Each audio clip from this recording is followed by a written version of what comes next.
Due to some violent content, parental discretion is advised. Hello, Hal, do you read me? Affirmative, Dave. I read you. Play it once, Sam. Houston, we have a problem. I'm fat and nobody likes me. I'm gonna eat your face! Evil beware. We have waffles. Now I'm a fucking hero. I'm sorry, Wilson! I'm the juggernaut, bitch! I'm trying to make a solo record. Pop it, R&B, electric.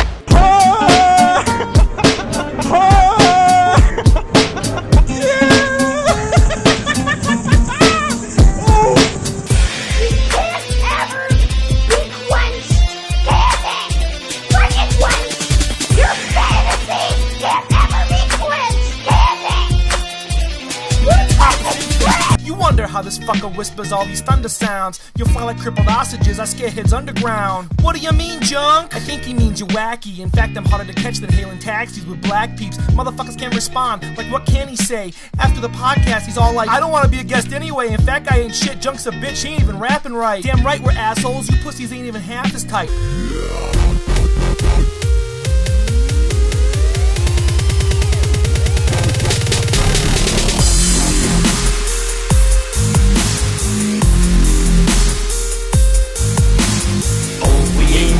A barrel of money.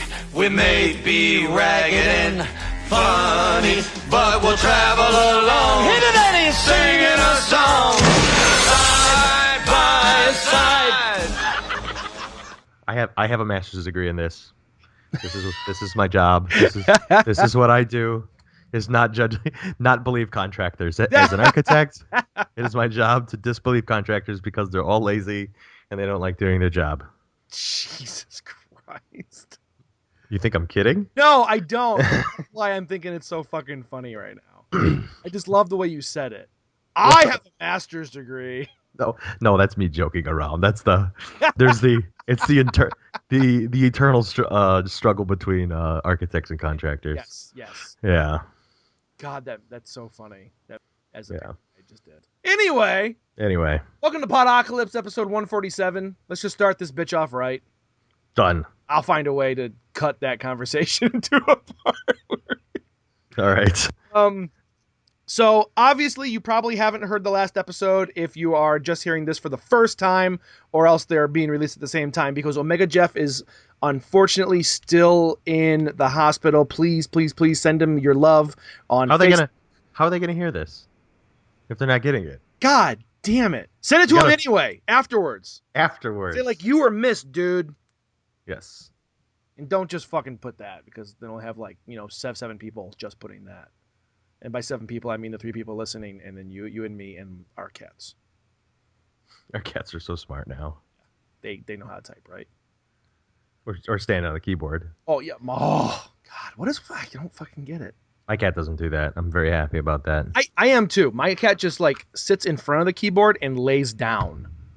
So like it's in the way. But he likes to lay directly on my face. Oh, that's so sweet. Is it? Mm-hmm. You get cat butthole right in your face? It's sweet because he loves you enough to do it. Because I don't. I'm not going to rub my asshole in your face. I love you enough to pee on your chest. That's true. We're buddies now. You're mine. My cat, he likes cleaning my hair. Really? He just licks my head. I'm wondering if he's taking a more like parental kind of view to you. Like he wants to take care of you. He's a boy cat. I thought only girls' cats did that. No, dude. Like girl things in general, like girl dogs. You are so fucking sexist. It's not sexist. You absolutely are, dude. Every single stop. You know what? There's a very funny website called Stuff White People Like. I love it. And one of my favorite things is being offended.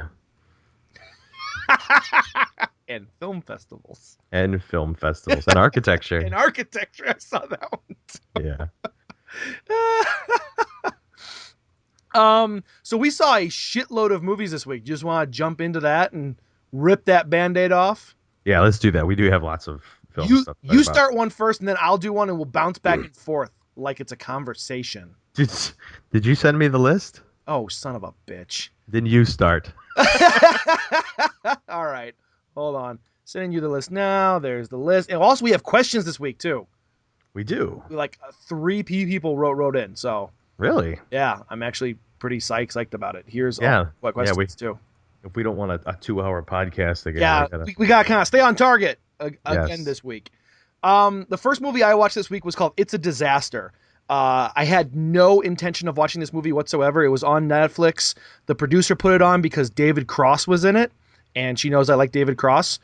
And it starts off super fucking awkwardly. David Cross is a new boyfriend of this girl who every week they have a Sunday couples brunch, and they all bring their significant others, and they all have like a nice, polite dinner and football game and blah, blah. They all hang out and, just talk and be quote unquote normal couples. And it starts off extremely boring. It's very bad. It feels very poorly written. And then all of a sudden there's a fucking nuclear fallout. And the end of the world is going to happen inside this house with all these people who don't really like each other. And it turns into a super fun black comedy. So, fun watch. You got to kind of stomach through the first 20 minutes or so. But is it on Netflix? It's on Netflix, yeah. Awesome. Hey, speaking of Netflix, let's just go ahead and throw this out there real quick. There's an app for Chrome called Flix Plus that you can add if you have Netflix. I highly recommend it. I just added it to mine. It gives you extra features like it connects you to all the different places you can get rating, like IMDb and Rotten Tomatoes and stuff like that. It lets you sort through your choices more often and be better connected with other people. It's a really cool feature. So get that. Speaking of Netflix.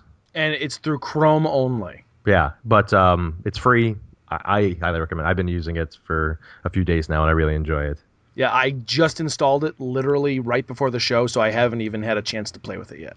Yeah, very cool. And it's the directions on how to use it are pretty simple. I don't know. Cool. So do you recommend It's a Disaster? I recommend it for a casual watch.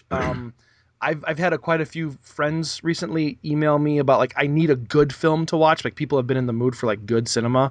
So I would not recommend it as a good film, but it's definitely something to pass the time with. A fun one. Yeah, it's a fun movie. Speaking of fun movies,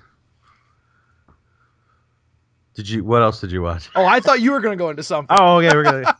Well, no, here. Yeah, okay. Speaking of fun movie I saw was X-Men: Days of Future Past. Nice.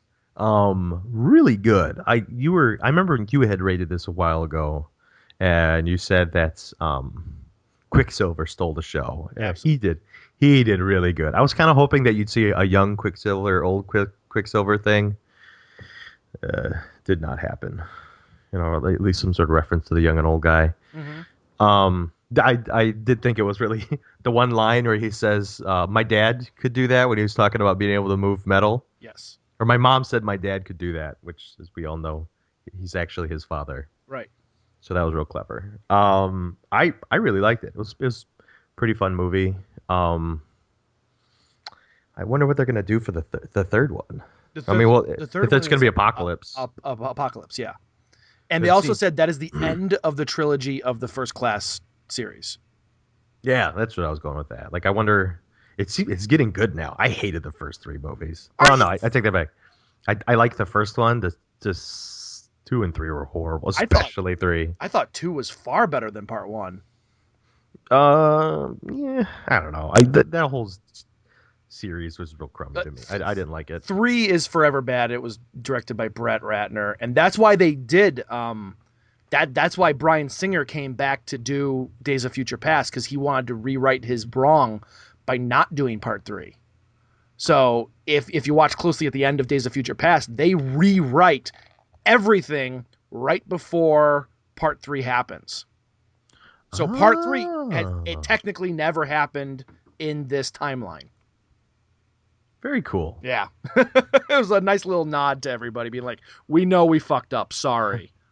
Well, I remember watching this I remember watching the cartoons in the late '90s. All this stuff happened in the late '90s.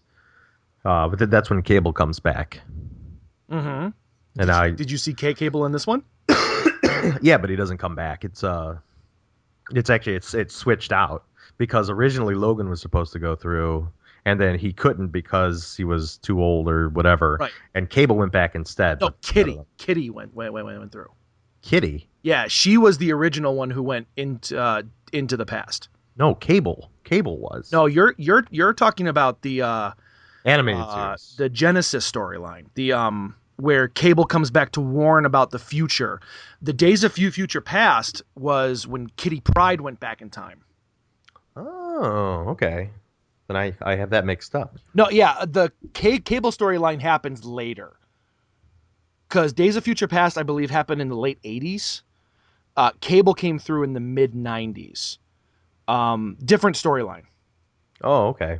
Yeah, because Cable is Cyclops' and Jean Grey's kid. Okay. But Cable was in the movie. Yeah. Well, you're schooling me right now. Sorry, I don't know. sorry, dude. No, that's fine. Like really heavy into X-Men, so. No, yeah, this is you were saying a couple podcasts ago. Yeah, it's cool. I don't know. Like, I'm not a huge fan of Walking Dead stuff. Oh, you know what? Speaking of comic books, I did read something. I read. I know you don't like it anymore because cool kids are reading it, and you're not one of the cool kids. But I'm up to date on Walking Dead and Saga right now. Oh, is Saga release something new? I've been waiting months for something. Yeah, man, I wish they would stop doing that. It's such a fast way to lose listeners. I mean, that's how I stopped reading Chew, is because they took so long. Yeah. And Lock and Key. Lock and Key. Yeah. No, they got new stuff, and it's still absolutely amazing. Yeah. Last one it's I read really was good. 17. It's moving super fast, and it's getting darker and darker as they go. Like they did a 5-year jump a couple, like 1 or 2 months ago. Really? Yeah. So the little kid, I don't remember her name. Lucy or something like that, or whatever. Anyway, so they did like a 5-year jump. So the little kid's like, up and running around. No shit. And talking. Yeah. Little bundle of joy. And yeah, it's getting dark really. Like, it was dark before, but it's getting like really dark. Wow. So keep reading Saga, folks. It's really good. And as far as for Walking Dead, there's talking zombies now. What? God damn it. What? There's talking zombies. I'm sure it's something else, but I don't like the covers anymore. Like they were like killing it for a while with like really good covers. They're still really good. They just what they ended up doing, all they did was change the font for the Walking Dead. No, I mean the artwork. The art just looks like snapshots instead of like pieces of art. Yeah, they started doing that in All Out War. Yeah, right. What was the last one you read? Last one I read was, I believe, 28. So you like just at the end of All Out War. Yes. All right. Yeah, there's a whole new society set up now. Yeah, I know. That's what you were telling me about. I don't know. It's interesting to see where they're gonna go. So, I don't know. I still keep reading Walking Dead. Have you watched season 4 yet of the TV show? No. It's on Netflix. It just got on. It is. It's on the list of things that I'd like to. The last season I saw was 2. Okay, yeah. Skip 2. Fucking ruined it for me. Like 1 was good. Man. You remember 1? 1 was fantastic. 1 was pretty good. 2 I loved. I really loved 2. Yeah. I fucking hated it. The reason for it was probably because 2 is when it really started to branch and become its own thing. Yeah, but think they went too slow. The end of 1. The end of 1 is when it branched. Well, right. I would say the last 2 episodes of season 1. But I've been hesitant because I don't want to get stuck in a marathon, which we all know is going to happen. Yes. I would like to marathon it when I'm done with school, so maybe in December.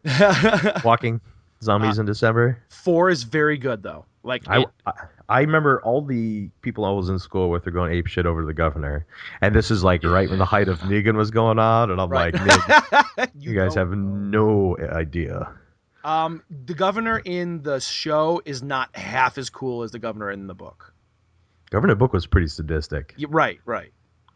You sent me something on the spin-off show. The spin-off. Talk about that real fast. I really didn't read it. Oh, I did. What was it? Yeah, it's a whole new group. It's a prequel. Yeah, it's a prequel, and it's what everything is going on. Well, it's a prequel with a whole nother group, and I am totally down for that because the Walking Dead universe is like really neat, and that's completely untouched territory. Yes. So I think it would be really cool to see the fall of everything because you start after everything happened, which at the time back in 2004 when they were writing this thing was one of the ups of it because everything was about like the act of it falling down. Right. You never got to start after everything was already said and done. So I don't know. Maybe you gotta. Now that we have this huge world put together, it'd be neat to see how it all went down. That and because they went so far into how the thing was created. You know what? I bet it'll tie into the last episode of season 1. Oh yeah, I think. You remember so too. With the reptilian brain and everything. Well, the reptilian brain, but the husband and wife. Oh shit! Yeah. I bet there's going to be some tie to the husband and wife, because that's like the only thing that's like in the Walking Dead universe out of everything, the TV show, the books, and the comics. That one episode went more into what happened in the past than anything. Right. Over the course of a decade, we never got any of that. Comic book readers, when they saw that episode, were like their intrigued. Story. Yeah, intrigued yet pissed. Yeah. Yeah. Because us comic book nerds don't like being, having our stories bamboozled and changed on us. It can't alter. Yeah. But now I'm happy that it is altering. Yeah, no, I am too. They're finding their own footing, but they're still using the material as kind of like a guiding line. So I think 4 is their best season.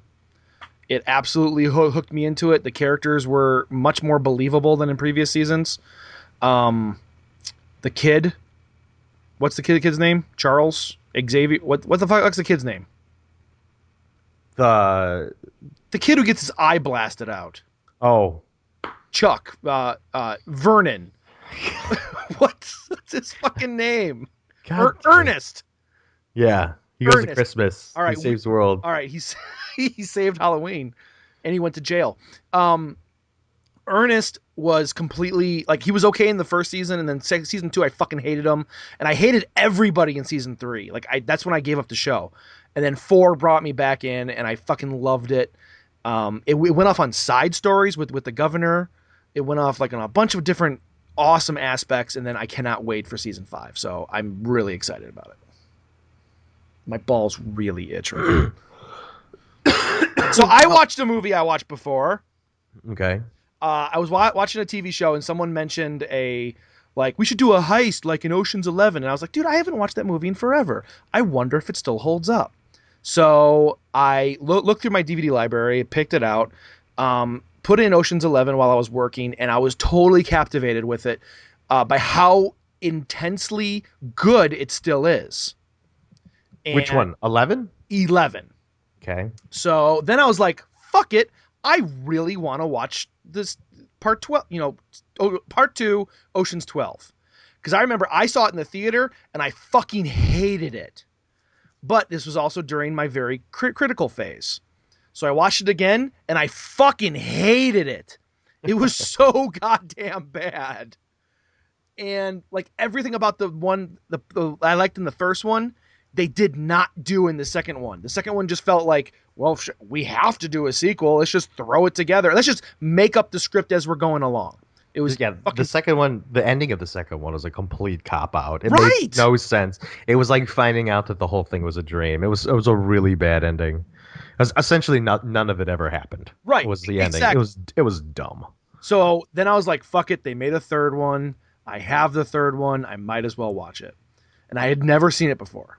But they had to have the Godfather in it for one reason or another. Yeah, that was Andy Garcia. Yeah, well, and then Al Pacino is in the third one. Yeah, and the third one is actually good.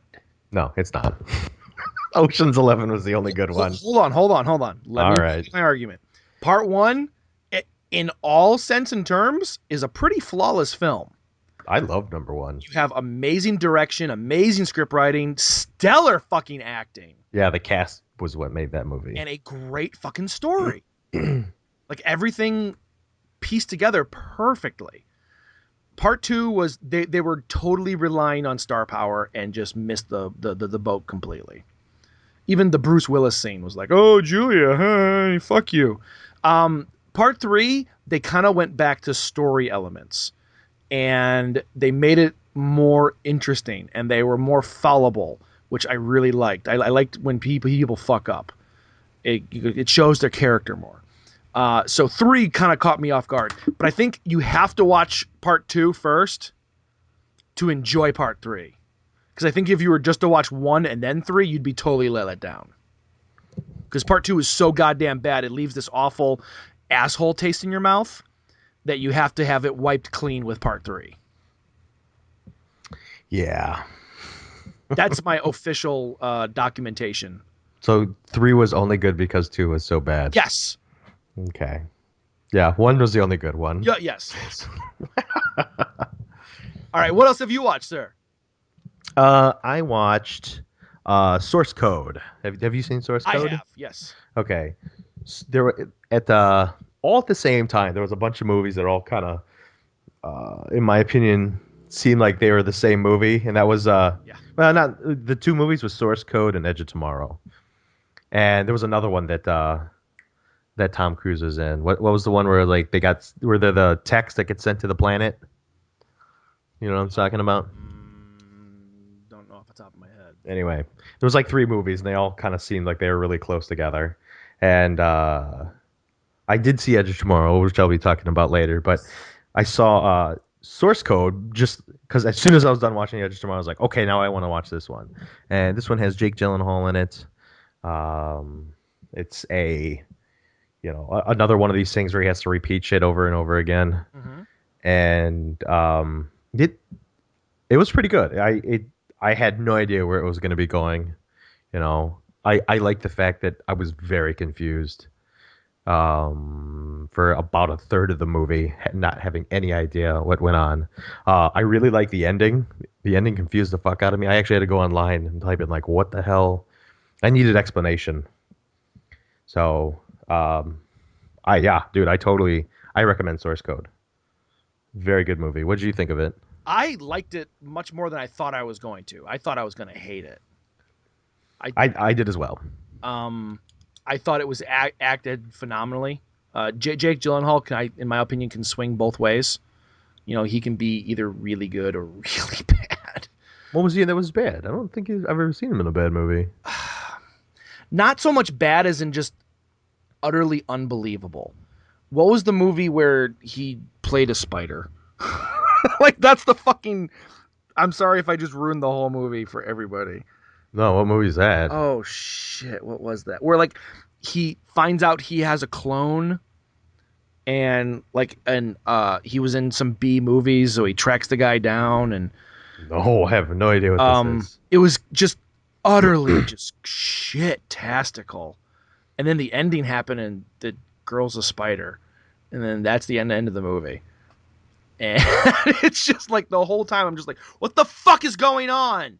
And he just gives a really kind of shit performance in it. Yeah, but people got to pay their bills every once in a while. Exactly. But so Source Code I thought was a lot of fucking fun. Fun. And the reason I thought I was going to be shit was because it came out at the same time of Edge of Tomorrow. I was like, well, obviously one of these movies is going to be crap because, why would they release them at the same time just for one to piggyback off the other? And when I watched Edge of Tomorrow and it was so amazing, I was like, all right, this is going to suck. And they're just copying it. And it wasn't. They do go over and over again, but it's its own animal. And it's really good. I enjoyed it a lot. Did you ever read the original? Where Edge of Tomorrow comes from? It's going to be showing up in the mail today. Oh, really? Yeah, let's just talk about Edge of Tomorrow anyway. Yeah. Like I said before, I loved the shit out of this movie. Man, I wish I would have seen this thing in the theater. So badly wish. Me too. Like if they could, if they did another run of this thing and it was going to be in the theater, I'd be there in a second. Because this one was so much fun. It was so cool. It was funny too. I mean, it was ridiculously well done. Yeah, and I loved everything that happened so much.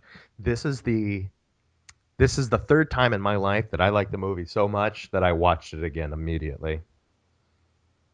First time was Braveheart, which doesn't hold up as well, but I was 17. Cut me fucking some slack.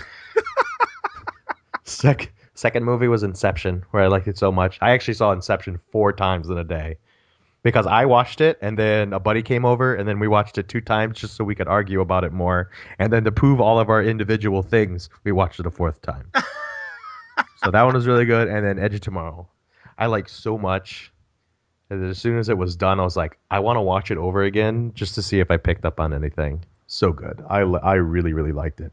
Now, everybody was pissed off by the ending because it was too upbeat. What do you think? About Edge of Tomorrow? Yeah. I fucking love the ending. And the upbeatness wasn't too upbeat because you know the shit's still going. I think it's upbeat in the fact that like there's it's giving the audience like a nod saying that like we know this is going to keep going, but now it's fun. Because in the beginning it was fucking brutal watching them go through the same shit over and over. And then it was fun watching them like champion through things. Where like he could just like walk through the battlefield and go left, right, swoop, left, jump over this guy. It was the editing of this. Oh my god, the editing was fucking flawless. That's what made it. Because it was put together so well that you knew it was a do-over, and it still happened. I mean, this movie could have been a train wreck if it was put together incorrectly. Because anything with time travel, which is what this is, can be screwed up so easily. They did an amazing job. But you know there was supposed to be another ending, and they didn't go with it. I did not know that. And I guess we'll spoiler alert. Go ahead, spoiler alert. Originally, what the original ending was that they pan back, and you find out that what they were doing was all part of the original plan, and they're just following what the Alpha, or not the Alpha, but the Omega. It was all predetermined, and they were all going to go down the shitter. Oh, and they thought that bummer.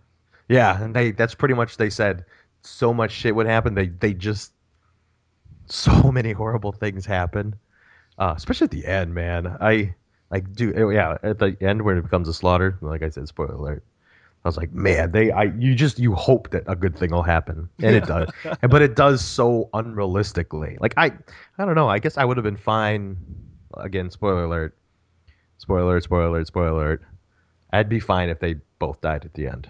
I'd be totally cool with that. Oh yeah, yeah. But the cheesy smile at the end, everything's happy, 1980s sitcom stuff. I think that was probably the only part of the movie I didn't like. Fair. Yeah. So, but as how we started, no, I have not read the original. I know that there's the book, the original book that was written how long ago? It wasn't that long ago. It wasn't. The All You Need Is Kill. All You Need Is Kill. There was that book came out first. There was a Japanese or Chinese? Japanese. It was a Japanese book, and then it got turned into a manga, right. And it also got turned into a graphic novel. Right. 2009. Sorry.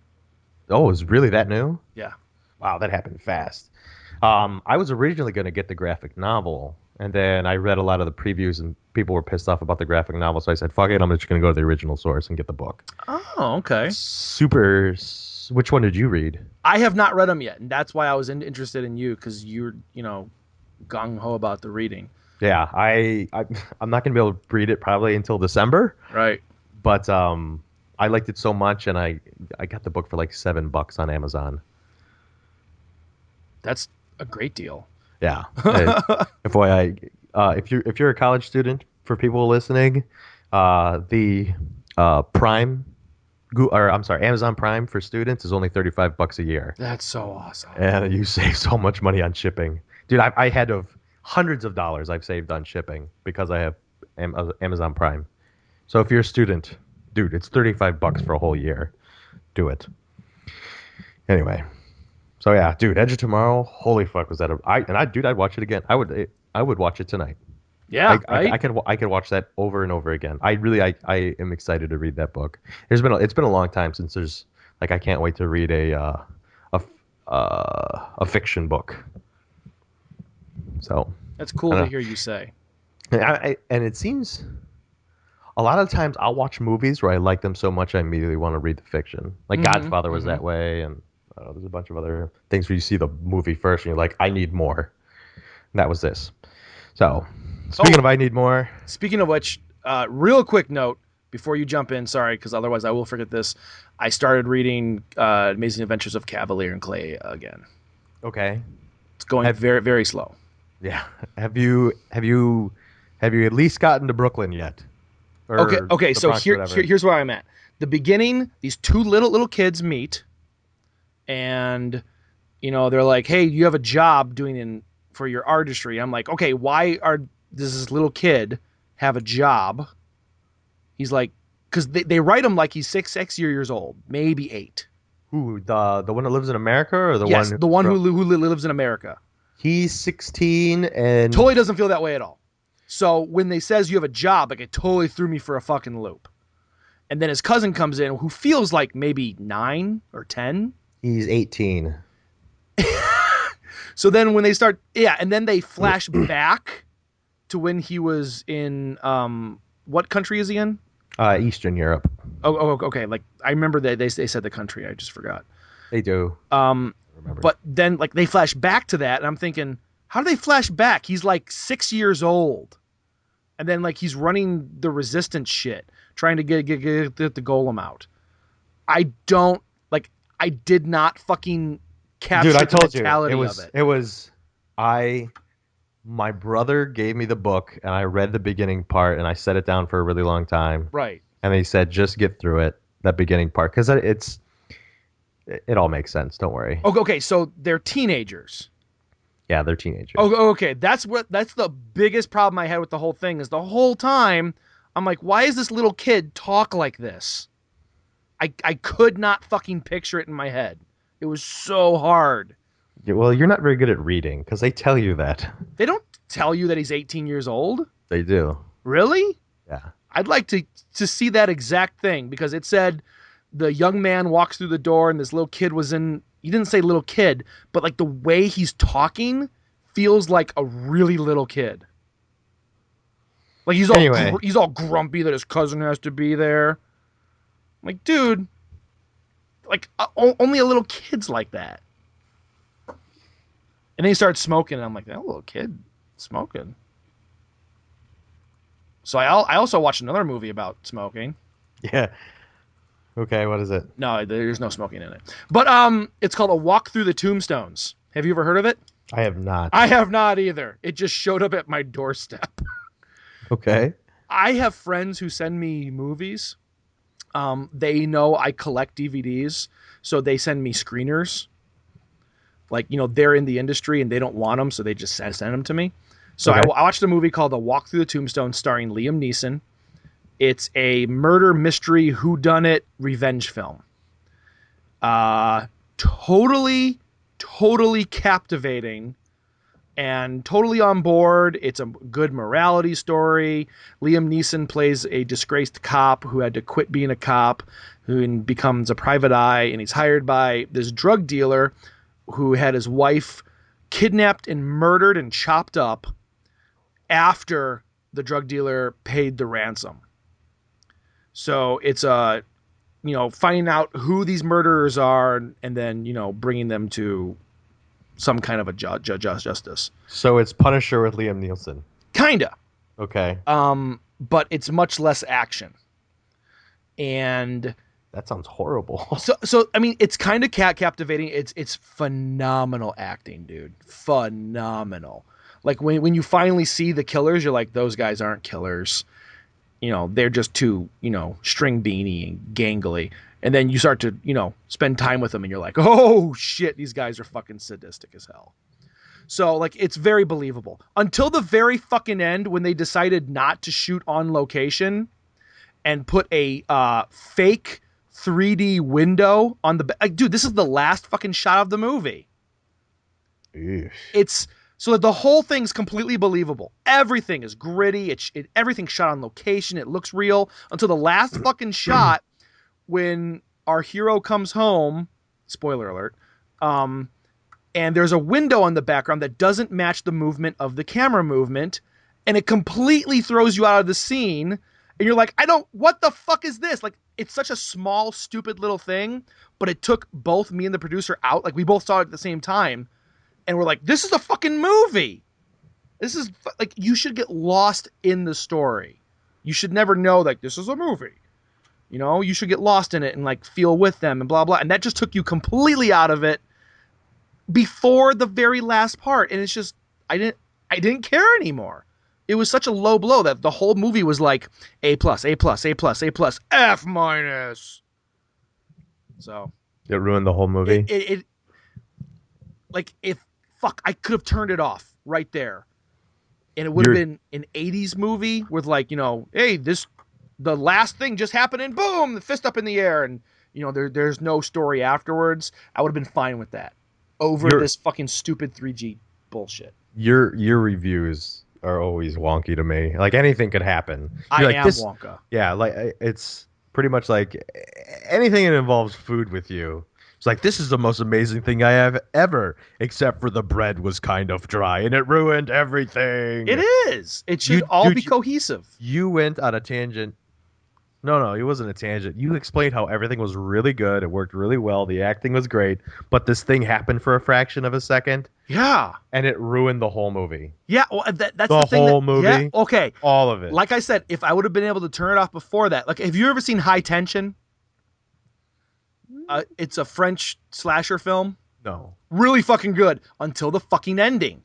And everyone who watches it says the same thing. Turn it off before it ends.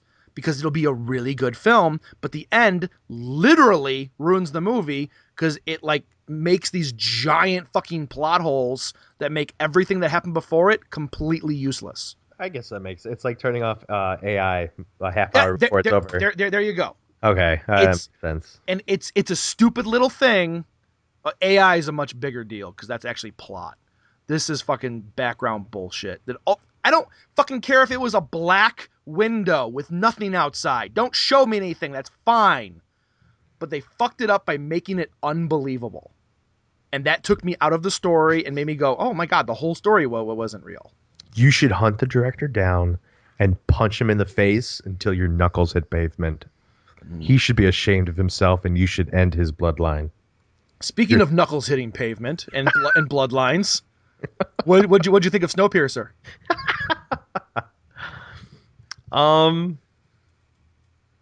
That's right. You goddamn loved it, right? Yeah. It's the fucking yeah.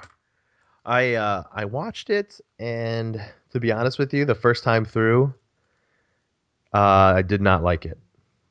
I didn't like it. It felt. So, I'm sorry. Our audio connection must have gotten weird. No, hold on. I got it. Let me finish. The whole it was I wasn't digging the world that was set up.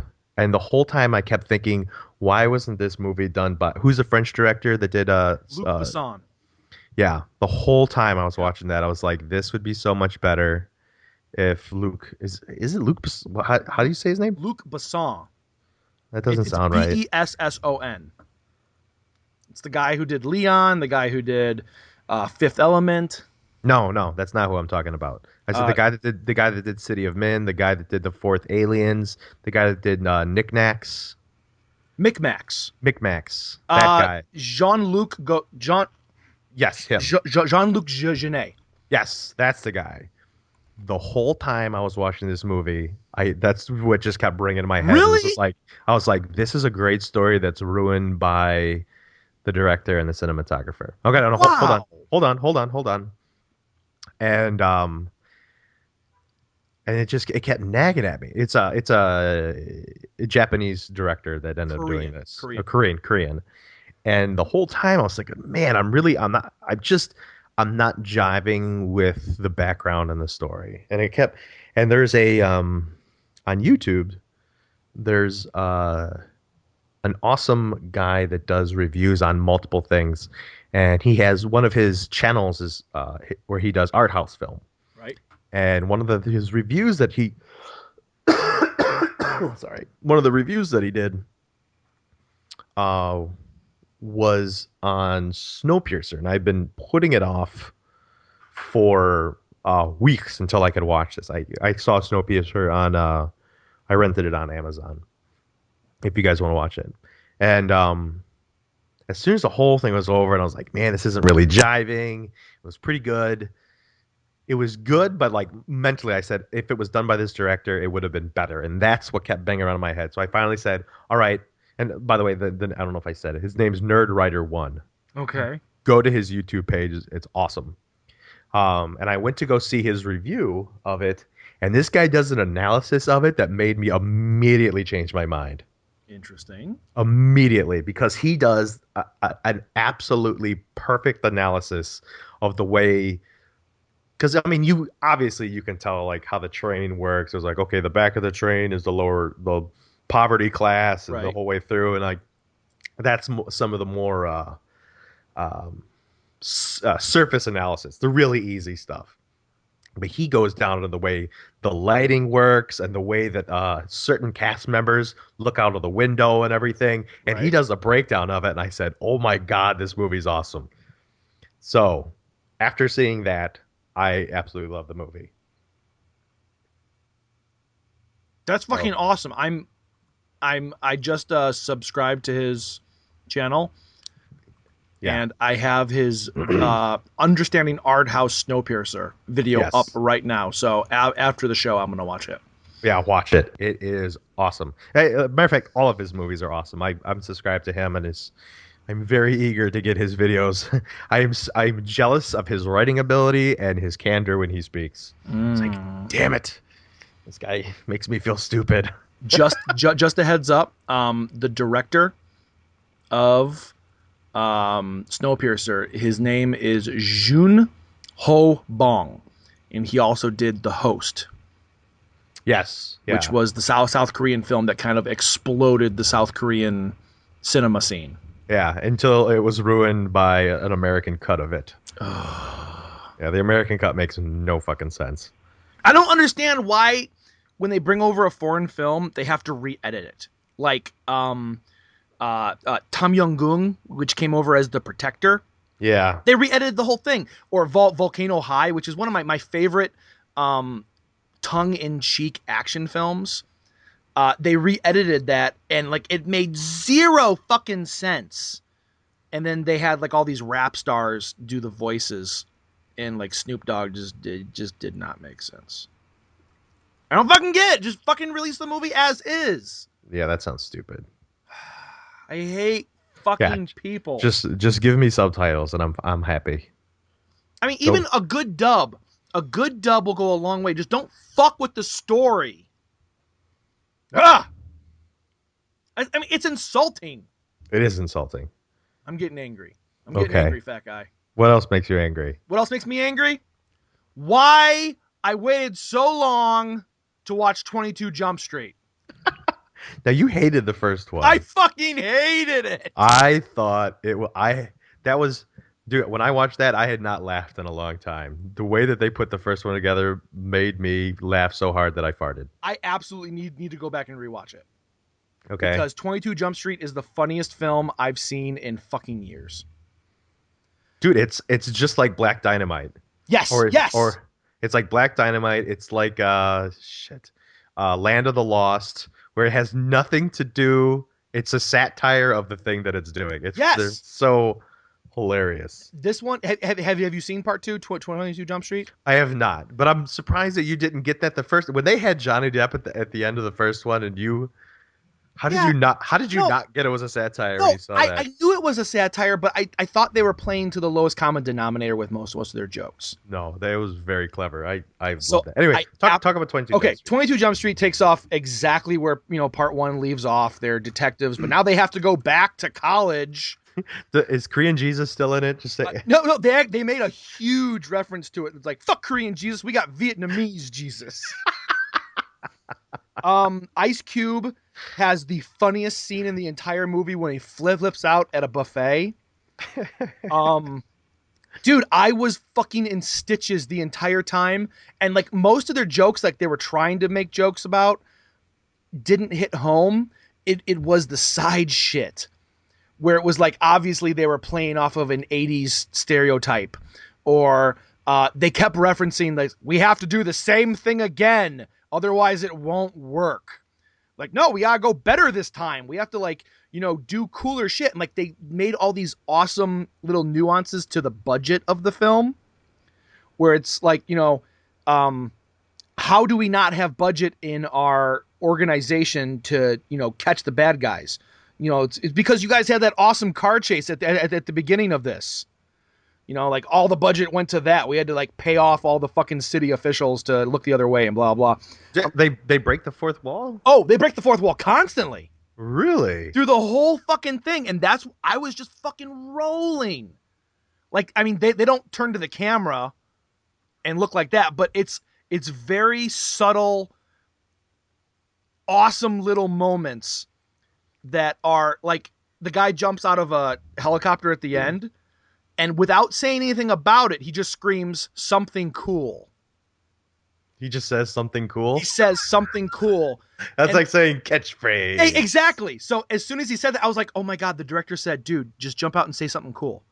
And he's like, okay, something cool. And I was like, that's so fucking genius. And then they make reference to it again. And the ending credits, holy fuck. I was dying through the whole ending credits because the ending credits are all over Reddit. Everybody was going ape shit just over the ending credits. Good. Because I've seen those. Yeah, that's fucking worth the movie alone. Holy shit, is it good, man? So goddamn good. I'm gonna watch it again. I absolutely need to watch 21 Jump Street again. Yeah, because I know they were doing satire in the first one, but it sounds like they went fucking ape shit crazy. Yeah, heavy. The plot takes a backseat to it, which the plot is so goddamn paper thin that I'm okay with it. Like, they know what kind of movie they wanted to make this time around, so. Who fucking knows? It is a buy on my list. Really? Yeah. That's something coming from Junk. Yeah. He hates everything. Except for Snowpiercer. I got my Korean steel box edition. You're welcome. Of Snowpiercer? Yeah. Like, because it came out in Korea like a year and a half before it came out here. I can't wait to have like a television and a device with which to play films on it so I can start having collections of movies. Because I want to buy. We had talked about this a long time ago on the podcast. I can't wait to like buy the movies with the cool shit that comes with it. And I really hope like movies like Edge of Tomorrow have something neat I go hope along so with too. That's on my wish list for Amazon. I was just at a place called Bargain Barn with one of my buddies, and did the quick eye scan over all the DVDs that are over there. Yep. It's pretty much I'm just looking for the Criterion Edition sticker. And they're just shit.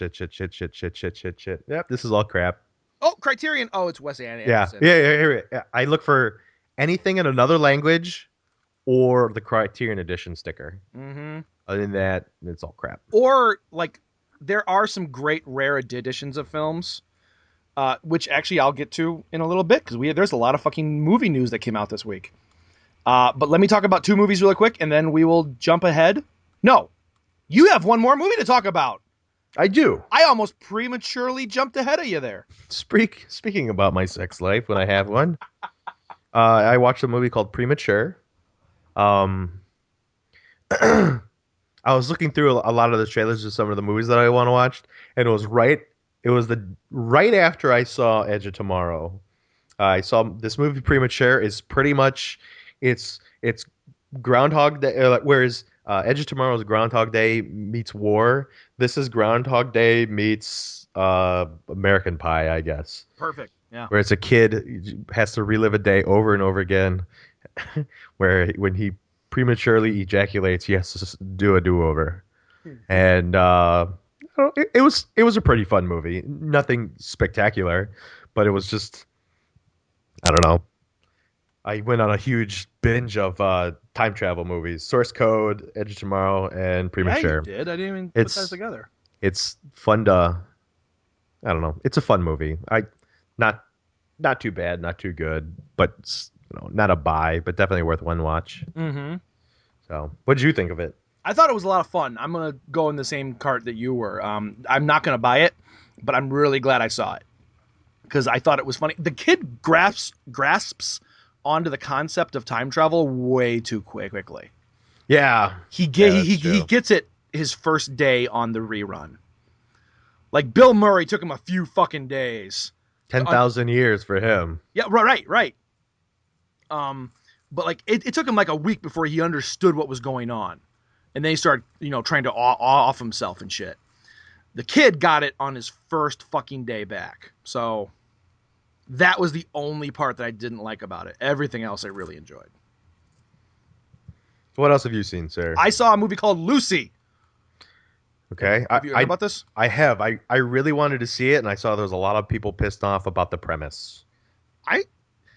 As long as you don't take it too seriously, I can see it being a lot of fun. Everybody was mad over the line that you only use 10% of your brain, and everybody latched onto that and said how wrong it was and how stupid it was. Christ. I know, it sounds like one of Junk's fucking reviews. It was awesome except for this line. Except for this one line of dialogue. It ruined everything. Then I hunted all the filmmakers down and murdered their family. What do you mean you like brown M&Ms? That's fucking ridiculous. Fuck that. That whole character's dead to me. No, okay. Yes, they do the whole misconception of using 10% of your brain. And if you're into science, you understand that is not a thing. That's not how your brain works. But it is a common misconception enough to write a story about. So yes, the story revolves around the idea that all humans use 10% of their brain. What would happen if we were enlightened enough to use more? And Albert Einstein had the idea that at 100% we would become pure energy, which is actually what eventually happens in the story. I'm not giving anything away because they actually fucking say it pretty early on. Because trailers are stupid. Oh my God, the trailer gave so much away. It's so much. And they showed every action scene. It is not that actionful. But it's fun. If you like the movie Limitless, which I really enjoyed, this is more like the lowbrow action gun swinging version of Limitless.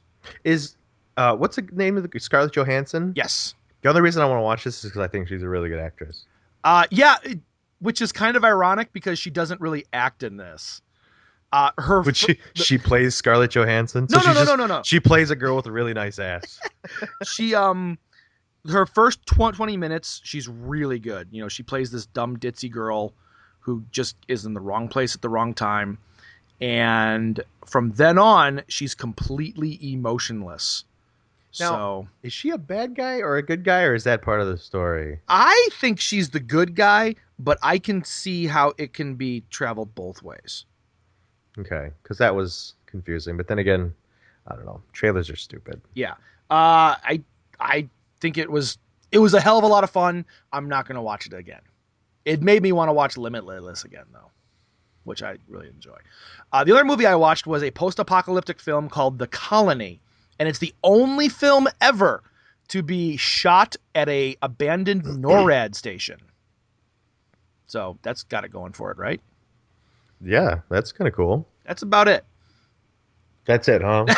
I mean, it was fun, but it was so predictable that it was really kind of boring. So that's on Netflix. You can go ahead and watch that. Speaking of killing things, what did you witness this week, sir? I went to the amazing and wonderful 6th anniversary of Burley and Jelly Bean, where we killed Santa again.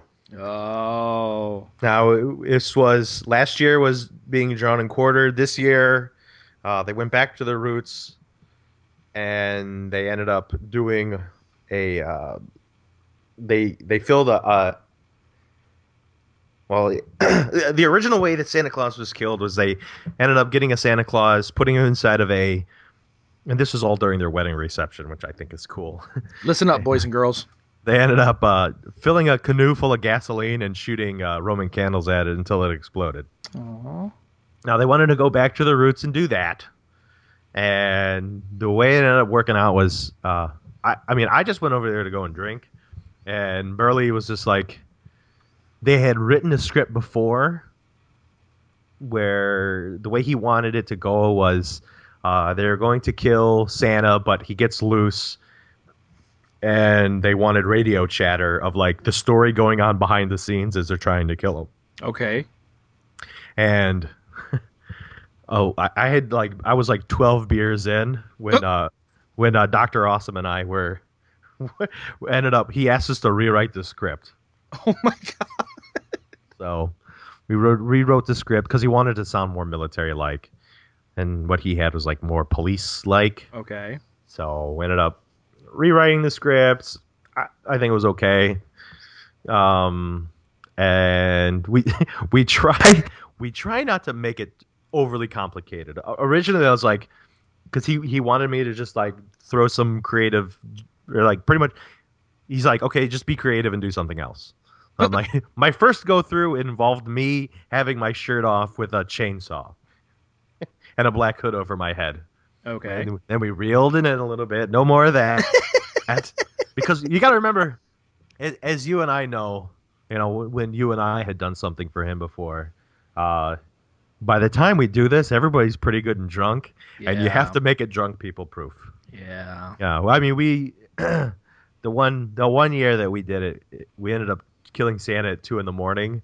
That's never ever again. We ended up killing him like around 10:30 this time. There you go. Yeah, way better. Like we usually, like I'll have like maybe 6 beers, maybe. Like that's that. I won't be too crazy hammered. Or if I'm doing the explosives, I usually don't drink until we do that. That's good of you. Yeah. The other guys don't give a fuck. Because we do fireworks every single year, and when it comes to fireworks, I'm the one that's the responsible one. I'm the responsible mom telling them all the things that they're not supposed to be doing. I'm the no fun one. That's so counter you, by the way. Well, I know what bombs do. I know what explosives do, so it worries me. How? How do you know this? Because I build bombs for a living, and I blew things up. I'm so glad we're going to be online with this. I think we just got a red flag. No. Well, no, I mean, I legally did it. Well, yeah, you can legally buy everything off Amazon. You get blacklisted. You're blacklisted. Dude, that's racist. Or you get put on a government list. But I had a really great time. This was their 6th anniversary. I am pushing so hard for the 10th anniversary to send them into outer space. Oh my god, that's awesome. But we need cool ideas to kill them. You need a Kickstarter. Oh my god, we could do a Kickstarter for his wedding. Yeah, you totally could. Just market it as an art piece. Make a Kickstarter to be like, hey, your mic fucked up. Oops, sorry. Fell out, sorry. That's my problem too, usually. Yeah, I know. Well, it's not long enough. It's the cable's really short, so it pops out often. Anyway, but hey, yeah, your mic's still fucked up. Killing Santa. Can't hear me? Yeah, but it's fucked up. It's like you're echoey as hell. I don't want to be echoey as hell. You should not be echoey anymore. How's it sound now? Still the same. It sounds like you're on setting 3 on your mic. What about now? Still nothing different. What about now? Nothing different.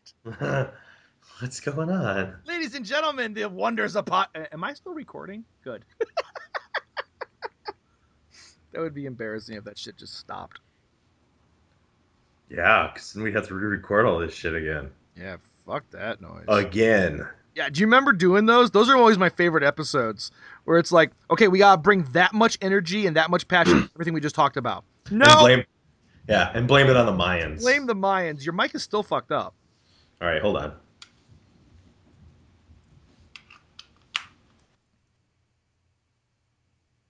Fat guy, did you go away? I did. Oh, you sound so nice. Oh, way better? You sound so professional.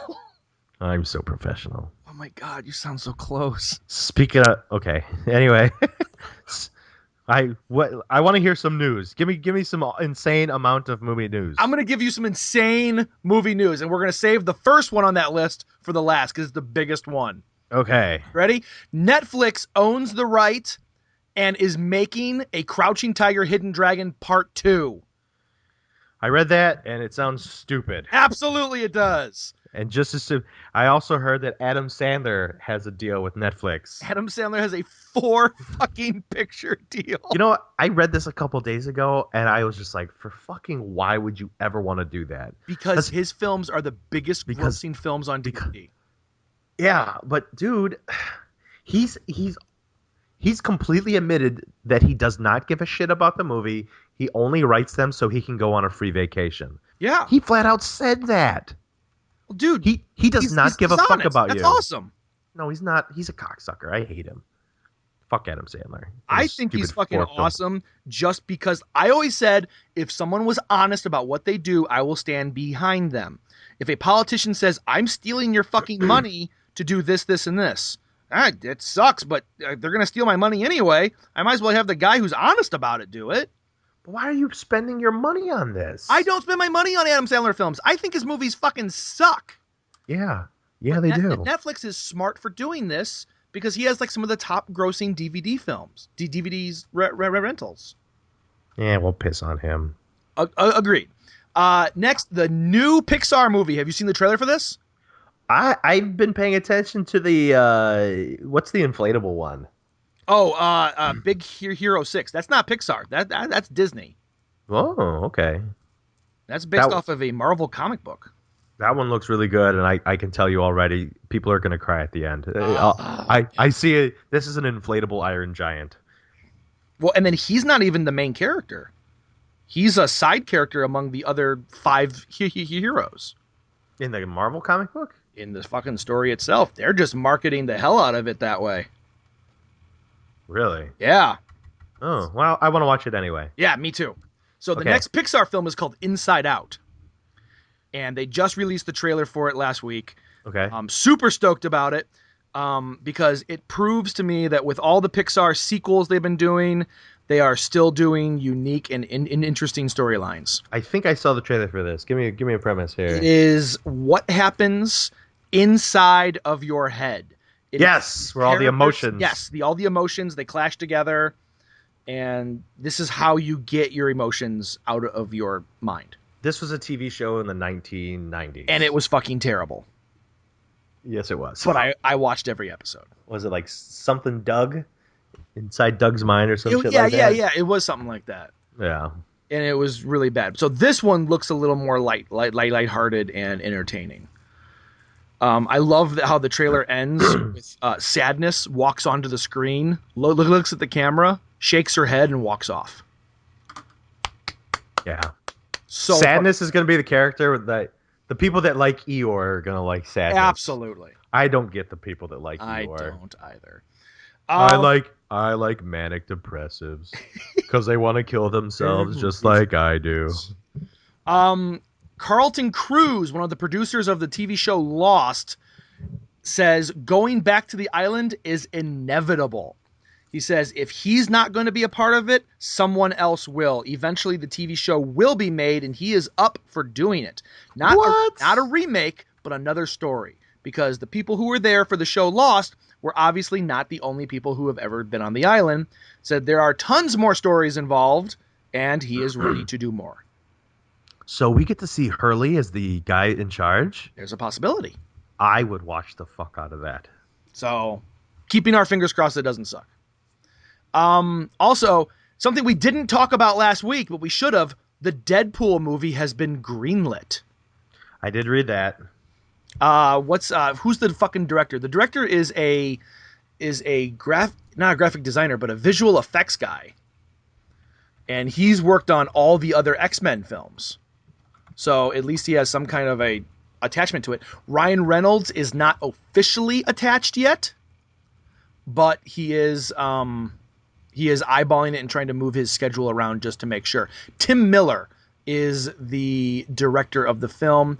He directed 2 short films. This is going to be his first fucking feature-length film. He was the creative supervisor on Scott Pilgrim and Girl with the Dragon Tattoo. I am down for that. Yeah. Wait, which Girl with the Dragon Tattoo? The American one. Oh, no. Well, yeah, it still looked good. But the writers of fucking Deadpool, the writers are Rhett Reese and Paul Wernick. Now, if you don't know who those names are, you may remember a little movie called Zombieland. Ooh. Yes. So I am super fucking pumped. Their script was also the script that got leaked last year. And when the script got leaked, everyone said this is the absolute movie that needs to be made. It is the perfect Deadpool storyline. This is the one that you got to see the screen footage of? No. That screen footage was just a test run to show what they wanted the movie to kind of look like the feel and tone of the film. And it was awesome. Yes. So that's the same director, same crew. So that's moving forward. Yeah, so like everything is looking great. The only downside right now is that the movie is looking like it's going to aim for a PG-13 rating. Yeah, I saw that. But The Wolverine, which was not that good of a film, came out as 2 different versions. It came out to theaters as a PG-13 and came out to DVD as an R-rated version.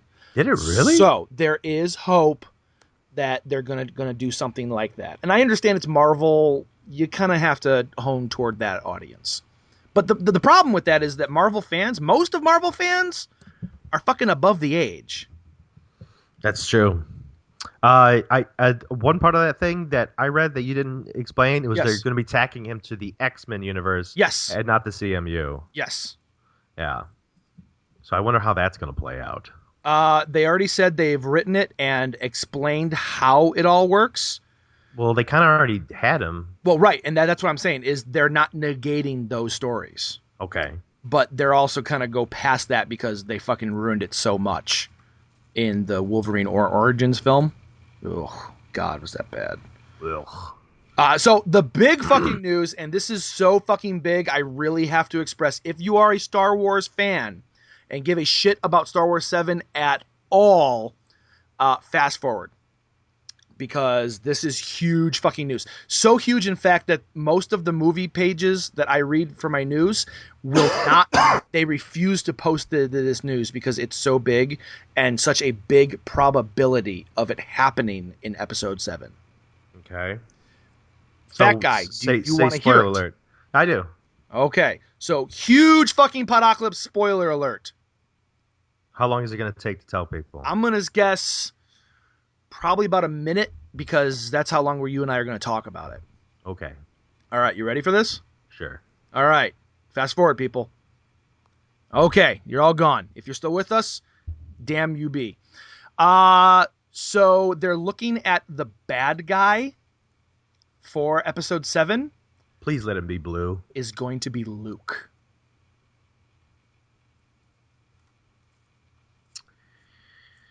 That was part of the new Jedi Order story. Luke Skywalker. Actually, if you want to get real serious, it's Dark Empire. It's a storyline that came out in the mid-90s that was supposed to take place in between Empire and Jedi, where Luke turns to the dark side, becomes a Sith Lord, and eventually... Dark Empire or Shadows of the Empire? No, Shadows of the Empire was different. Dark Empire is a completely different story. This is the one where he splits off from himself. No. He literally becomes evil. Yeah, and then he splits and he fights himself. Well, he doesn't split. That's the clone of himself. Yes. Yeah. Yeah. Yeah, that's Luke. L-U-U-K. Well... So, anyway, so Luke is proposedly going to be the bad guy, and then one of the main characters, one of the main kids, like the Solo kid, is going to go over to the dark side to be his apprentice. This is kind of a melding of some expanded universe stuff. It is, and you have to kind of understand that just because they said they're not going to take from the expanded universe doesn't mean there can't be elements of it. Because the expanded universe pretty much has done fucking everything. It's like The Simpsons. No, you could always do more. Well, expanded universe did it. I'm down for this. I think it sounds pretty cool, but if that's the case they're gonna go, it just feels too forced. No, like we have to do something different. Oh yeah, let's make the no. You know what? I think this is clever because the first thing that popped in my head is Mark Hamill's famous for doing the Joker now. Right. I think it makes sense to have it be a bad guy. There's more people that know him as a bad guy than know him as a good guy now. Fuck Mark Hamill. That's not the point. It's Luke Skywalker. That don't matter. It absolutely matters. It's still Mark Hamill doing it. Yeah, but it's. I think they're able to use him. His past stuff.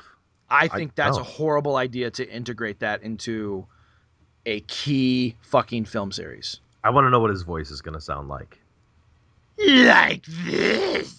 Dude, I'm telling you, if they're going to have him be as a bad guy, yeah, I want to know how they're going to turn him.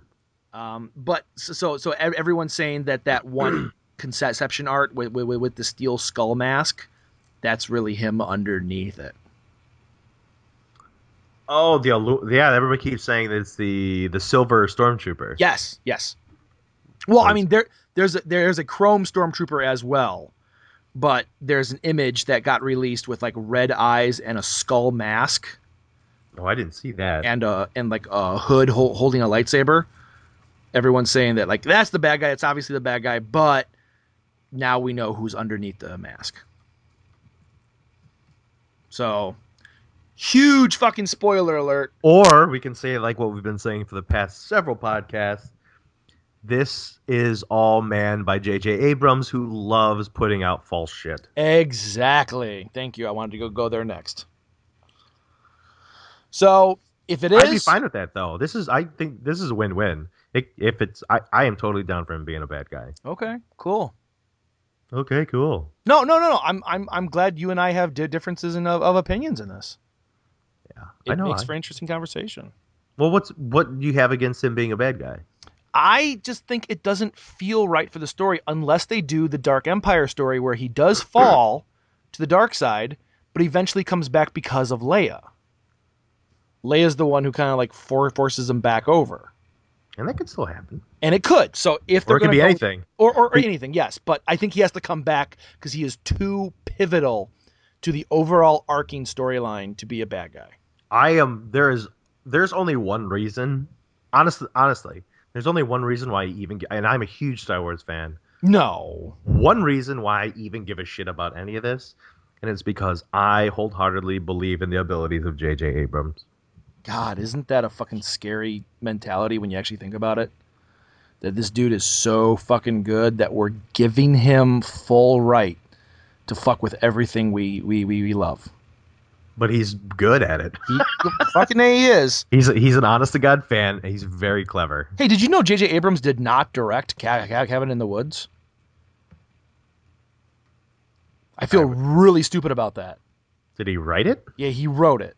Not even surprised. That dude is very talented. But like, I remember like when it came out, everyone was like, "New film by J.J. Abrams, Cabin in the Woods." It's like, well, no, it's not. Well, dude. If you say that he was like part of it, people are gonna bite. It's just like everybody tried to say how from the creators of I understand. Did Snatch, even though it wasn't. It's like like Layer Cake.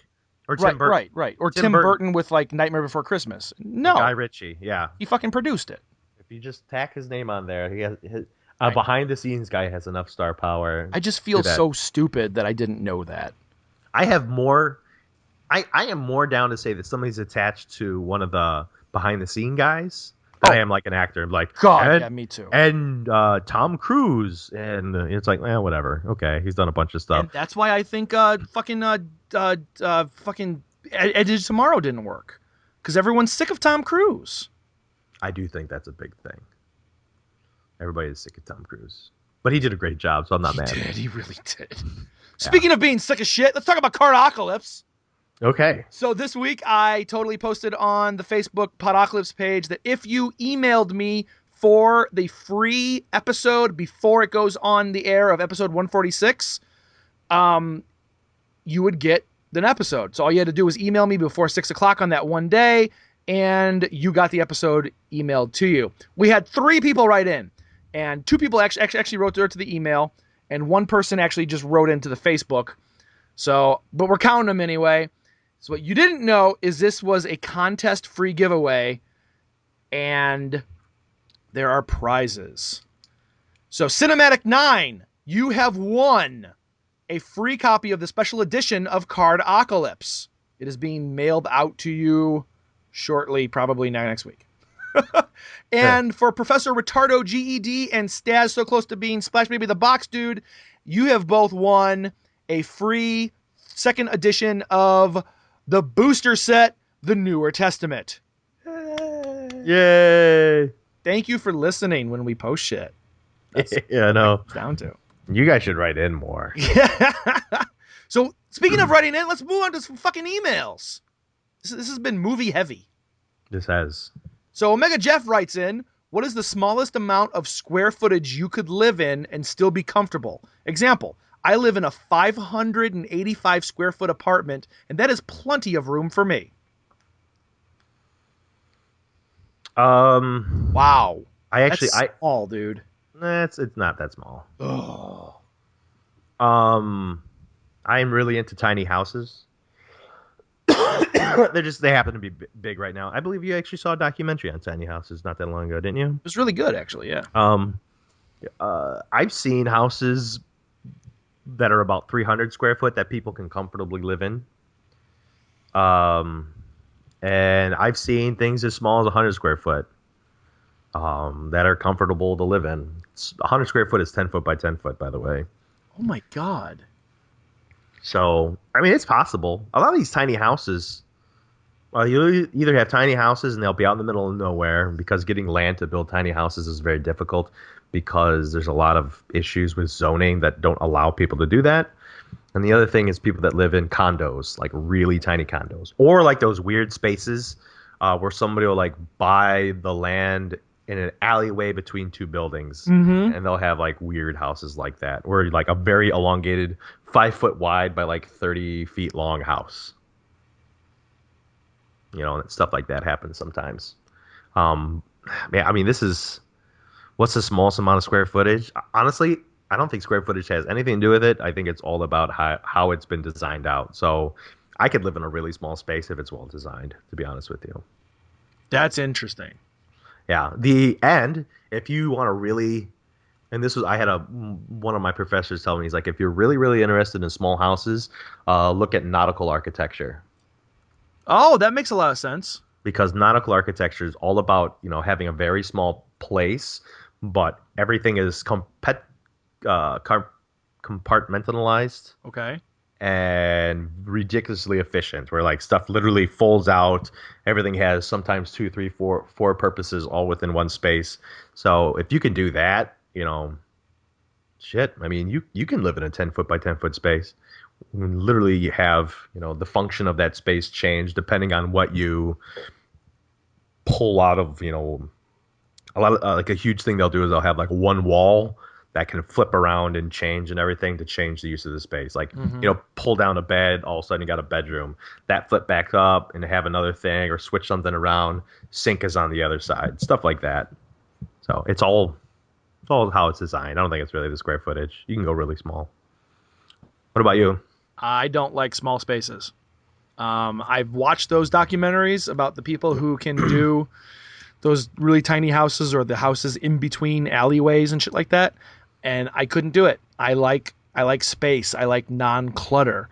And I have too much shit that I like that I couldn't put into in that space. Yeah. That's a really important thing. You're right. I have a 1,400 square foot house plus a basement. The basement isn't counted in that. So roughly it's about 2,100 square feet. Half of that, like if I was living alone, I could do one level. So 700 square feet would be fine for me. But since I live with someone, I absolutely need the space because we need to be on separate floors, separate rooms, separate areas to have, sanity. So I think 1,400 square feet is enough. And it's actually enough that I'm not only comfortable, but I'm comfortable having people over too. And I think that's kind of part of my mentality is I need to be able to have room for some of my friends to come over or family to come over and have dinner and shit like that. Yeah, the idea that the tiny house, honestly, like I have too much stuff. Just like Junk does. I don't have as much stuff as he does. That's because I move way more often and I sell stuff or get rid of it way more often. Smarter than I am, dude. Well, I mean, eventually I'm going to set roots down somewhere and you just collect shit. Yeah. That happens. Now, as far as like tiny houses go, I would love to build like the getaway cabin as the tiny house. Yeah. I want that so bad. That is on the list. That's a bucket list item. I want to buy land that, I can put in like a trust or something like that my great grandkids can go and visit and have like a neat little like village of cabin homes that the family or friends of family and stuff like that can go visit and get away. I think that's healthy. So, but as far as living in all the time, your life has got to be pretty fucking streamlined. I love my books too much. Yeah. And you love your DVD collection too much. I don't know. It's that collection of stuff. If you have stuff, small living does not fit. Not so much. Yeah. What's the next question? Next question is... Sorry, I scrolled up. Stas, so close to being Splash Baby the Box Dude writes in, how do you feel if someone, a group of copies, or uses a group... How do you feel if someone or a group copies or uses an idea that you came up with, and then they do it better? For example, making internet videos. Would you want some kind of recognition? That's a fucking great question. Is this in correlation to what we're doing right now? Because there's a lot of people that do what we're doing way better than we're doing. I don't mind people doing it better. That's awesome. I'm a huge... Generation X is like really big into the collective, I think. So I honestly don't mind sharing damn near everything. But if it's like the stuff that puts food on my table, I'm going to be pissed. This I just do because I enjoy it. Right. That's really good, actually. Yeah, I'll go ahead and say the same thing. If it's something that is important to financial means, then yes, I would want to be compensated or at least recognized that I was doing something and, you were copying off it or whatever, taking credit for it. If it's something like this, like just shits and giggle stuff, like the stuff we did with Film Monkey, I don't fucking care. I don't give a shit. I'm not being paid for this. This is fun. This is something Fat Guy and I do that I just like to do. Yeah. It's nice. I know, like if you go on Reddit, and they're Nazis about this. If you're not the original poster of something, they will jump in your ass with both feet. Because I'm also complaining about a website that everybody goes to so they can get imaginary brownie points. I don't care. If I do something that turns eventually into some sort of mimetic device that is used all over the world, I don't give a shit if I get recognition for it. I know that I did it, and that would make me happy. I don't care. And if somebody ends up doing a better job at that and they make money off of it, awesome. But like I said, this is something that's a hobby. If somebody can make money off of something that I do for a hobby, awesome. That means that they put in some sort of effort into it to them to do it. I mean, it doesn't just fall out of the sky, It's hard to get noticed on here. I'm not trying to get noticed. I enjoy adding to the community. I enjoy putting out original content because that's how things evolve and change. I hope that somebody steals what I'm doing because it means that it was worth stealing. Now, like I said, though, if it involves my work, fuck you, pay me. Yeah, right. And don't assume that just because I do creative work and I make it look easy, don't make it out like you want me to fucking work for you for free, you fuckers. I hate that shit so much. I do too. Well, you get to do this for... Yeah, it's great. You get to put this in your resume, huh? You get to do it for free. Huh? How's that sound? Sounds like shit, you fucking thief. Yeah, I don't even fucking listen. Like, I stopped going on Craigslist looking for jobs because that's all that's there. Add this to your portfolio. Fuck you. Stupid shit. Anyway. You can come up with your own imaginary bullshit to put in a portfolio. Not do work for right, exactly. Pieces of shit. Cinematic 9 writes in, what would be the lamest, yet at the same time, in the moment, coolest superpower? Lamest but coolest? Yeah. Dude, I totally got my answer. Go, because I need help here. Okay. My superpower would be plugging in a USB cable the correct way every time without looking at it. Because that's fucking lame as shit. But in the moment, it's like, yeah, son, I just did that on the first fucking try. I already have a superpower that's lamest and cool. I get a red light every single time I go to it. Every time. I'm not even mad anymore. Like, some people are mad that they get a red light. Me, I'm like, I knew that was going to happen. Yeah, that's my superpower. I honestly think that I do have that superpower. It's like, wow, it's red again.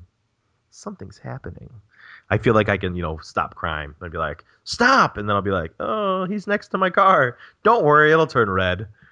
And then he'll blow the red light and get T-boned in the intersection. and like I said before, that was my work. You're welcome. Deep down inside, I know I did it. Do I have to think of another one? All right, maybe. Okay, here we go. Every time that I reach into my sock drawer, I always get 2 pairs that match. Wow. I think that'd be a good one. I hate going through my fucking socks and having to find a pair that match. No shit, dude. Hate that. And I'm too lazy to do it like as soon as it gets out of the dryer. I just throw it all in a big bin.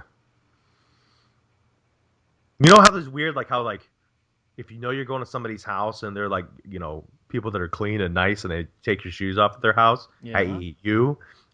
At those times, you're like, I kind of need to have socks that match. If I'm just going anywhere, it's like, all right, black sock and a white sock. I don't give a fuck. As long as my shoes don't stink when I'm done. But it's pretty much what socks are for. Yeah. Yeah. But at those times where it's like, all right, I know I'm going to somebody's house where I have to take off my shoes. I need to get socks that match. If I can just put my hand in there and always get a pair, that'd be awesome. That would be pretty awesome. That's mine. It's an in-the-moment kind of cool thing that's retarded otherwise. Yes. Sold. Omega Jeff, have you ever failed upwards? Oh, boy, yes. Okay, I got one, but I can't talk about it on the show. So go ahead, sir. Why did you even say anything? I know, but it's a good one. And I failed upwards big time. And I got fucked up and ruined. I got accepted into the Versailles School of Arts through University of Illinois Champaign. So I was supposed to go to school in Paris. I did well enough.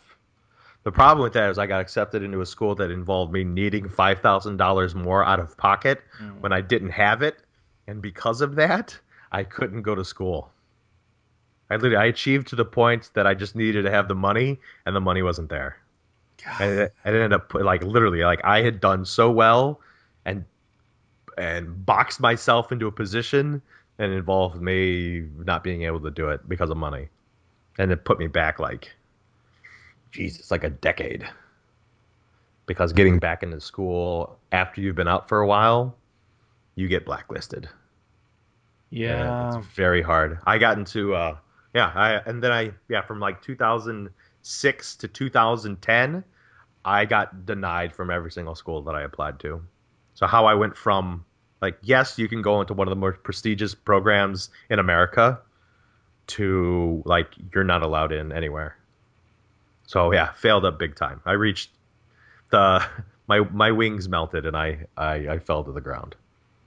So that's mine. That is a good one. And yours is just going to be some lame one because you're not going to give us the real one. Yeah. So this one time I tripped upstairs and I found $1. It couldn't have been $5, $20. Well, it wasn't that good of a story. Good point. Well done. Stats so close to being Splash Baby the Box Dude writes in, with cosplay and nerd culture becoming more and more mainstream, do you think that nerddom will ever be as big as sports or other mainstream pastime activities? Dude, this guy is killing it with questions, by the way. He is, and we talked about this a couple podcasts ago. We did.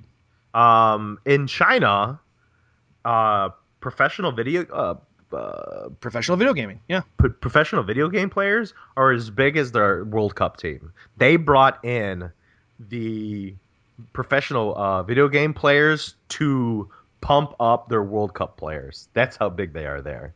They get paid buku dollars, and they win everything. And they're so big that people are literally terrified just to even play them. So I don't know. That's a billion people. So I would say that it's going very well there. Yeah. I think nerddom is slowly becoming it's still it's cool for us. Like nerds who know nerddom things. Like there are cons every fucking weekend. There are websites and shows and movies dedicated just for us, and it's cool now.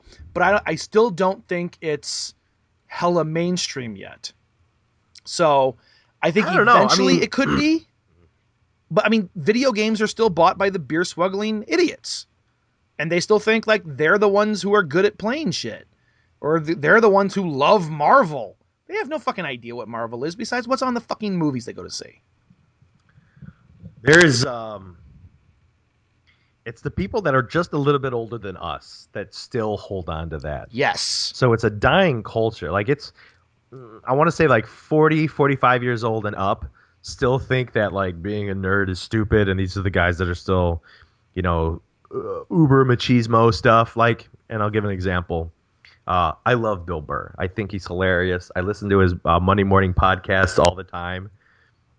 But nothing makes him more unhip and stupid sounding when he tries to make fun of nerds for being nerdy, and he's talking about sports and is like, ooh.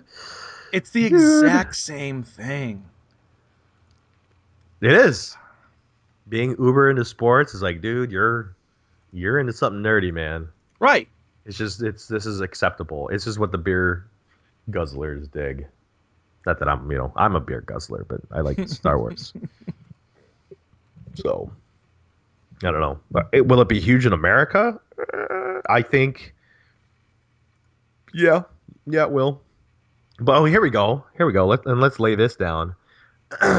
Nerddom, and what we think is nerddom, probably in the next 20 years will become super mainstream, and nerddom will have to change again. Right. It probably is. I mean, dude, I guarantee you there's shit going on now that we're too old to know about and aren't hip about.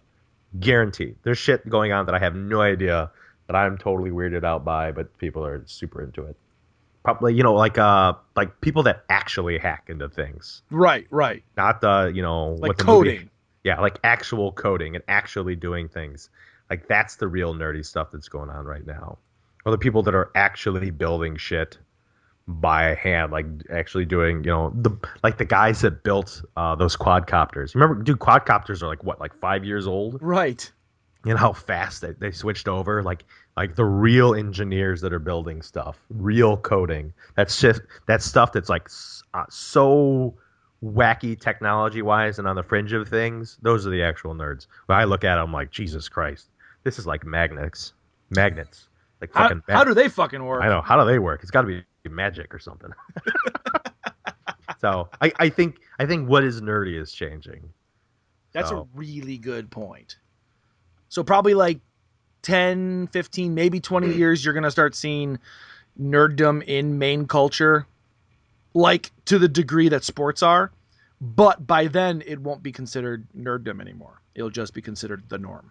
Well, the sports stuff, I think, is melding into the nerddom stuff with they have the websites where they have fantasy football and show. Yeah, fantasy football.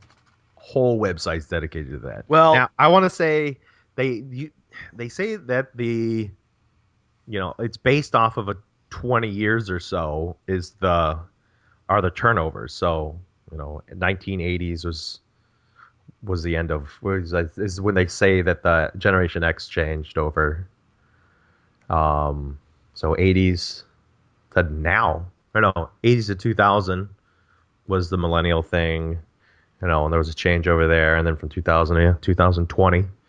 So there'll be another, we'll be two times removed in 6 years. of what the hell's going on. Or no, we figured we'll be 2 times removed. Yeah, it all changes. I'm gonna be old and confused, more so than I am now soon. Yeah, that's sad but very true. Omega Jeff writes in, what is the longest amount of time you've gone without shaving your face? Given your current choice and profession, could you ever let your beard grow for the same amount of time again? I love this question because it sucks. Yeah. No, every fucking winter, dude, I want to grow my beard out. And then something pops up and I have to shave. I have to look presentable. You can look presentable and have a beard. Not as scraggly as I want it. Dude, literally on January 1, I'd stop shaving until about April. Unless I have to do something, like unless I have a job pop up and I have to be presentable for it, I fucking let that thing rock out. I look bad. The producer loves it. So the longest I've grown mine, 6 months maybe. I shave it off because I'm just sick and tired of dealing with it. When I feel like it in my mouth all the time, it's so fucking irritating. Which the shitty thing is like it's starting to irritate me now, and the weather's starting to get cold. Mm-hmm. So I like to have it, during the cold months. I don't know, and it doesn't help that I got a baby face, and everybody treats me weird when I shave it off, because I literally cut 10 to 15 years off of my age when I get rid of it. Dude, me too. I'm so glad someone else feels this way. Yeah, and the other weird thing is like making first impressions. Yeah. If you meet somebody with a beard, you will always have that beard. Yep. Like people are more comfortable being around you seeing that beard that first time than when you shave it off. Right. Like people honestly like me better with a beard, I think. That's so strange, but so true. Yeah, and people say that people with beards are more sexually aggressive. No. Well, to trees. I'm gonna fuck that tree. I'm gonna fuck that tree good. Not respected, but believable. What's the word? I don't know. Trustworthy? Yeah, people with beards are more trustworthy. You're kidding. Yeah. Well, it's true. But I don't know. I'd like to, dude. Honestly, I would like to lose a lot of weight and shave the beard off every once in a while, because having a fat face. Yeah. Looks stupid without a beard. Yeah. That's why there's so many fat guys with caps and flannel. Dude, I am like a fucking stereotype. As long as I don't become a neckbeard, I will never grow. Ooh, that's gross. Yeah, I like to shave underneath it, and at least kind of like keep it on the chin somewhere. Right. I like, if you guys ever see me, right now I'll rock the newsboy cap every once in a while, but if I start wearing a fedora, oh Jesus, just get a really strong rope and hang me. Really strong rope. Yeah. Double twine. Yeah. That's awesome. Staz so close to being / maybe the box dude writes in one more. Again, back to cosplay. There is this double standard for female cosplayers that they want to cosplay, but they are offended when picking a character that has no clothes. Do you think this will become a bigger issue? What is your opinion on this? Thanks again, and more of Nerd Central podcast will be up over the weekend. I'm getting new toys to use for it. Thank you. And guys, make sure you go over to the Nerd Central on Facebook. We have linked it on our Facebook page. They are a fucking awesome new nerd-centric podcast starring Staz. Splash Baby Bach Dude. So close to being Splash Baby the Box Dude. Yeah. So what is your opinion about women who want to cosplay, don't want to be taken as sexual pieces of meat, but then choose the characters that just cover their nipples? I don't know, dude. There's a weird thing where girls want to just be noticed. I don't know. I mean, here we go. I always try and flip it over to, like, what would I think of a guy that would do that? So, like, if I saw a guy that just wore a banana hammock to a thing, and then he wants to tell me, Well, I just want to do it because, I'm free and open and all that shit. And I'm like, no, fuck you. You want people to look at you. You want attention. You want attention. Bingo. I'm sorry. It's not just me putting it, just girls aren't the only ones that do it. Guys do it too. There's always the guy when there's groups of people around who takes his shirt off because he's in shape. Yeah, right? That's the equivalent of the girl that likes to wear the red dress and the red lipstick. It's like, dude, or the the low-cut V-neck thing. I'm sorry. There's ladies, yeah, I know. You're supposed to say, well, treat me not to treat me like a piece of meat. Well, I'm not. You look that way, and I'm looking at you because that's the way you're dressing. Guys do it too, and I look down at them as well. It's like, motherfucker, yeah, I get it. You have abs. Put your fucking shirt back on. Yeah. So, and it goes for cosplay. If there's, if you don't want to be looked at that way, I know it sounds, I don't know. I don't think there is a double standard. I hate both males and females that are attention whores. Word. It doesn't have to do with just girls. But I think one of the things he's pointing out is most of the characters are just people that are wearing pasties. Oh. That's an interesting concept. So I guess that would be an issue. They're like, well, I want to dress up as this person, but I have to dress up as a whore. Or a whore clothing person. Yeah. I don't know. You know what? Or you just say, fuck it. I don't care what other people think. But then again, I'm going to judge you because I think you're being... Because I think you're fucking shallow. Yeah, well, no, just wanting to be noticed. Yeah. I don't know. Maybe I'm a little sexist on this. What about you? I think it's a weird place because I think dressing up is really fun, but I'm 100% on your side saying if you're dressing up in scantily clad women's clothing, you get what you get. I mean, you're doing it for fucking attention, either positive or negative. If you want to lash out about someone who's looking at you that way, fuck it. That's your fucking choice. You've made that choice. There are 100 fucking characters out there with full fucking sets of clothing. And who said you have to dress up as a woman character? The great thing about being a woman is you can dress up as a male character and make them fucking awesome looking. That's true. If a guy does it, they're still looked upon with negativity. You can be a female Joker. It's fine. Well, you can. Yeah. That's the whole point. It's fucking awesome. And you don't even have to make it sexy. You can just be a female Joker. Yeah. Yeah, I think that was a way better answer than mine. Mine just makes me sound like a sexist dick. Well, if the shoe fits. Yeah, fuck you. But it's true. So, last question. Are you ready for this? Are you fucking excited? I am. And I'm trying to think of a song. That's why I was kind of giving you some leeway. Yeah. Omega Jeff writes in to the show, the podcast that we are doing right now. I was going to say shooting right now, but we're not shooting. We're recording. Isn't that funny? Am I giving you enough leeway?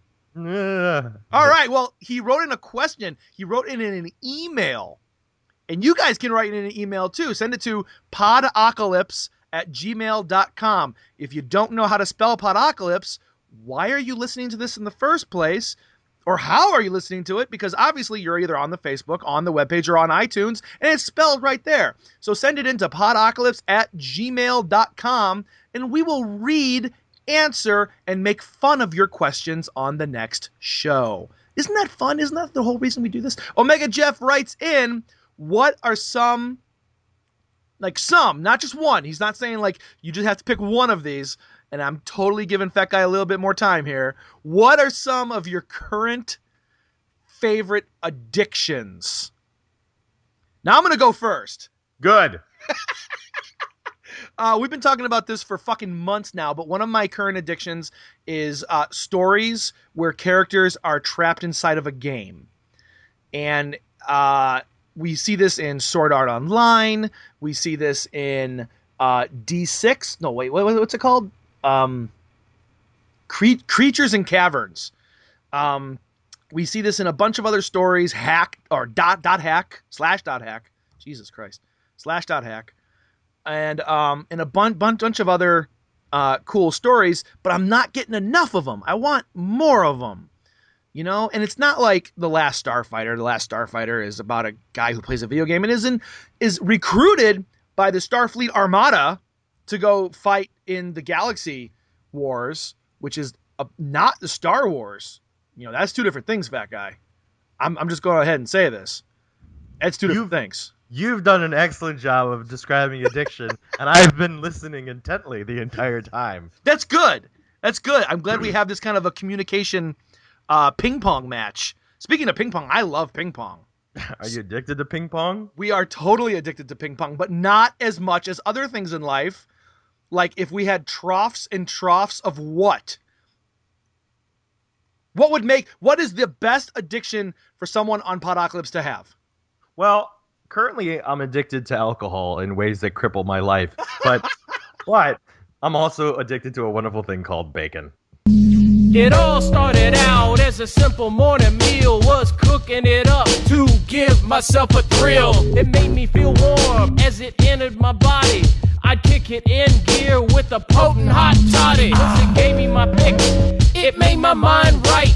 Fueled me through the day all the way until the night. It's bad for my heart, so why'd I ever start? I don't know. But you can get it anywhere, even Walmart. It's great for a while, as long as it would last, till my body started begging for some more real fast. More, man, gotta get my hit, gotta get another strip of that little piece of heaven that sends me on my trip to that place where I feel full, that place where I feel right, that place that makes my stomach quit putting up a fight. Now the hunger won't stop, it's even got me shaking. There's no doubt about it, I'm addicted to that bacon. I'm addicted to bacon, addicted to bacon. I'm addicted to bacon, bacon, bacon, bacon, bacon. I'm addicted to bacon, addicted to bacon. I'm addicted to bacon, and I love bacon. I'm addicted to bacon, addicted to bacon.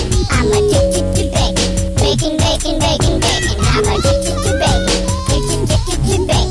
I'm addicted to bacon, and I love bacon. When you're addicted to that bacon, it really ain't no joke. Giving in to the sizzle will make you go broke. There's nothing you won't do just to get another piece. Salty, full of flavor, and covered in hot grease. The bacon takes a hold of you like some sort of smack. I pawn grandma's dentures just to get another pack. Need some pork or some turkey just to keep away the fits. On a really desperate streak, you'd even reach for bacon bits. Because the bacon eating habit's one that really hard to crack.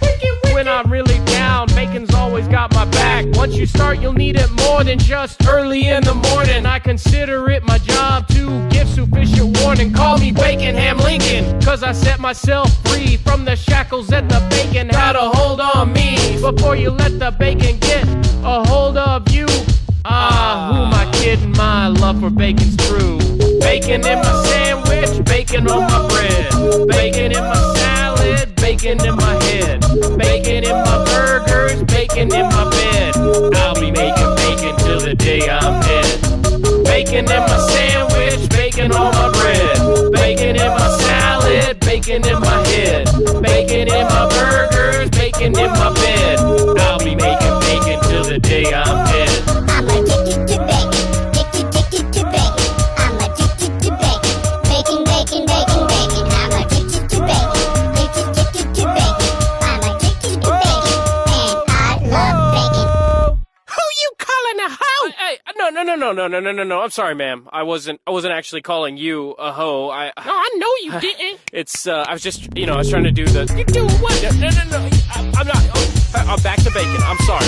It's just like bacon. Bacons have hoes. What? I mean, there's some bacon. I've seen... I never heard no bacon hoe. You know what a bacon hoe is, don't you? Haven't you ever seen a bacon hoe? Like a really hot piece of bacon? Oh, hell